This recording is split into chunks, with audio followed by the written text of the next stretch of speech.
Welcome back everyone, hope you're well. Today's the day we're hopefully going to get the rear subframe out of my mini Cooper S R53. Hopefully you've been following. If you have been following this, thank you very much. This is part 2 of rear subframe removal, so without further ado we'll get straight in. So where are we up to? I think in the last one we got the rear calipers off, got the handbrake cables removed or out of the carrier. We've loosened off quite a number of bolts, studs, etc. And I think what we're going to do today, I think I'm going to snip the hardline brake cables or brake pipes, brake lines, whatever you want to call them, so that we can then look to hopefully lower down the rear subframe, which you can see just in there. So I think that's kind of where I'm at. I think I've gone through most of the bolts, the studs, etc. I think we're at a point where we can do that and get it down and then start to dismantle it, ready to be cleaned up, parts replaced, etc, etc, etc. So I think that's kind of where we're at now. I think we'll crack on.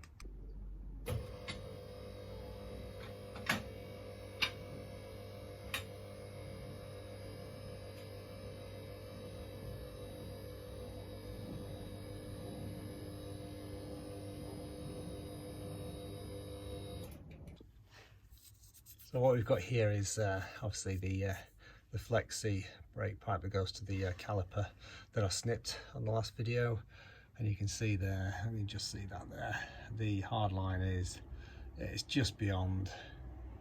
I'm not happy with it, so I'm going to snip them off. I'm going to fold them up just to try and hold the as much brake fluid as I can inside there, but there's nothing, absolutely nothing to get a grip on in terms of trying to undo them. It's just, I just don't think it's even worth it. So, and I'm planning to replace the brake lines from the front to the rear anyway, so what's the point? I might as well just save myself a lot of time and effort and probably scratch bloody knuckles and get that snipped off on both sides.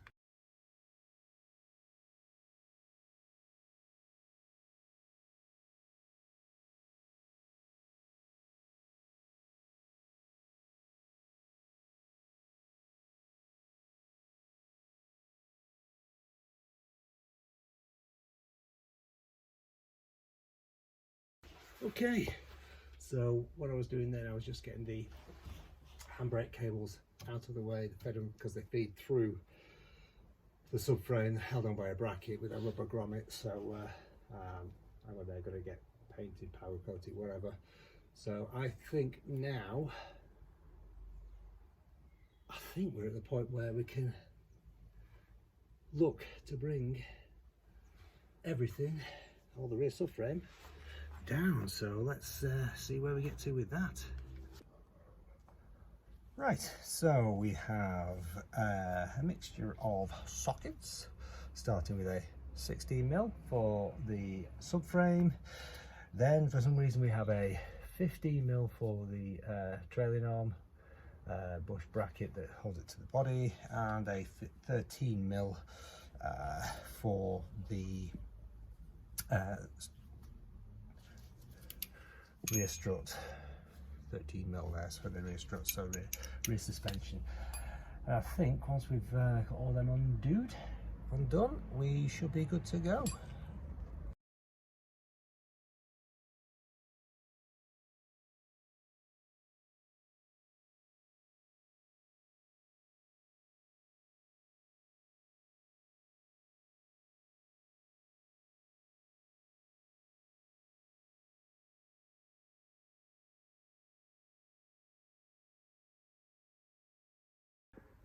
Right, okay, so we're at a pivotal moment now.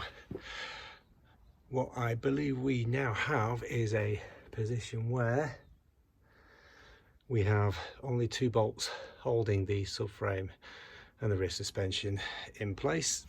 So join me as we remove those last 2 bolts. You'll get to see what I see, and hopefully it goes without a hitch. Famous last words.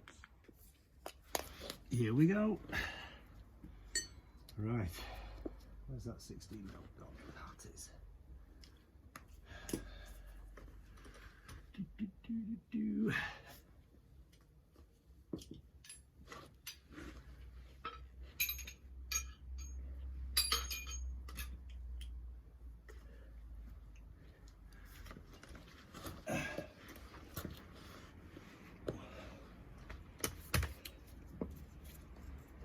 Fingers crossed.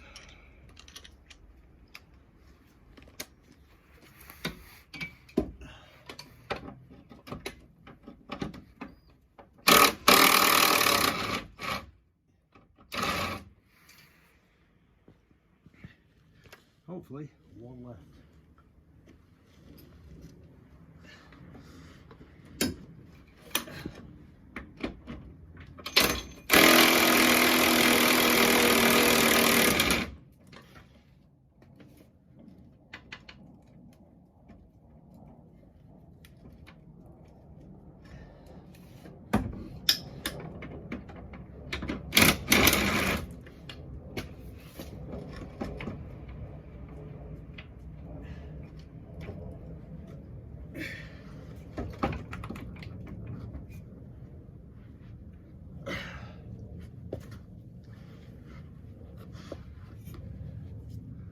Okay, here we go.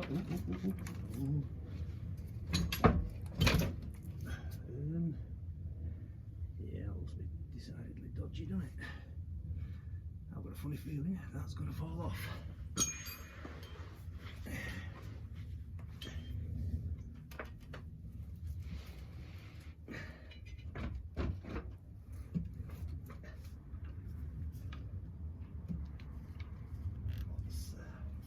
Stopping out that side.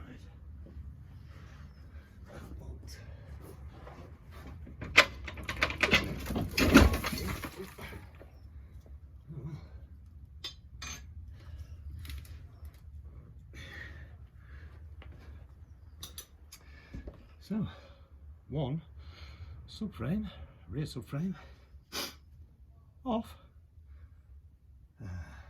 Yeah, we got there. Time to drag that out. Oh, okay, some poly bushes. And inspect that subframe, because that's what I wanted to get out more than anything, the subframe. And the underside, that's what I wanted to do. That subframe is awful. I'm not sure if that's, it might be salvageable, you know, but I don't know. It'll be what it'll be. We'll dismantle it. I'll have a look at it, and we'll go from there. Okay, so that is one rear subframe removed from the car. What do you think? Is that beyond repair? Beyond redemption? Or, I mean, that's just me, it's beyond that. But as you can see, someone's already done the R56 rear trailing arm upgrade, which is good. So what I'm going to do is, yeah, this, I don't know, maybe for what it costs, it's going to be worthwhile putting a new actual subframe on. But I'm still going to break it down, have a look at it. If it's in, you know, if there's integrity there, then maybe we keep it. If not, then as with everything else, we'll replace, because now we can see the underside a little bit more, and I will be taking the petrol tank out shortly, so that we can get behind there as well, because all of this needs treating and painting. Because it's not going back together. It's false economies to just put a new subframe in and not do this as well. So for me, it makes perfect sense to treat all of this. It's surface rust. It's nothing major, although I have found one tiny pinhole on the other side. That means I need to get my welder friend to come and cut that out and replace with some fresh steel. But apart from that, yeah, as I say, I'm going to get these. Next job is to get the subframe dismantled, all pulled down to the bare parts, components, get them all cleaned, and I'll decide what I'm going to do with that subframe. But keep an eye out for the upcoming review of my M4, my daily M4, which I did just the other day whilst I was sat in traffic, in the good old British traffic. But yeah, all good. So I might draw stumps there, as we say in the UK, old cricket analogy there, and call it a day. But thanks as always, guys. Any comments, any likes, any shares, much appreciated. Reach out if you have any questions or any comments, or you've seen, because don't forget, this is me doing it my way. If you say anything that I'm doing wrong, you got two options. You can go, well, you're a chump and you're doing it wrong, or you can let me know. I don't mind that, as long as it's done in the right manner. Okay guys, speak soon, be good.